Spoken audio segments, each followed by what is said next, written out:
స్థలం కొంటే మీలాంటి వాళ్ళు ఎవరో బలవంత పెడితే నాలాంటి వాడు ఎవరో రికమెండ్ చేస్తే అబ్బా అనుకుంటూ తిట్టుకుంటూ కొనుక్కుని మొన్న అమెరికా వెళ్ళి 20 ఏళ్ల తర్వాత వచ్చి బావగారు అక్కడ ఎవరు శ్రీనివాస ఆ రోజు ఏదో రియల్ ఎస్టేట్లో అమ్మాడు, ఆయనకు అనిపిస్తే నేను ఇప్పుడు సన్మానం చేసి ఆయనకి ఏమన్నా ₹1,00,000 ఇద్దాం అనుకుంటున్నా అంటే ఎందుకు అంటే అది 6 కోట్లు అయింది, 3 లక్షలు పెట్టి కొన్నది.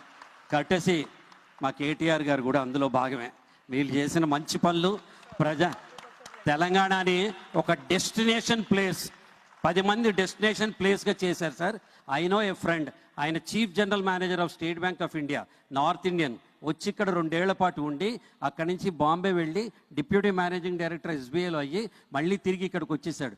నేను ఎందుకు సార్ వచ్చారని, నేను రిటైర్ అయ్యానండి, హైదరాబాద్ మించిన డెస్టినేషన్ లేదు, this is the best place అని చెప్పాడనమాట ఆయన.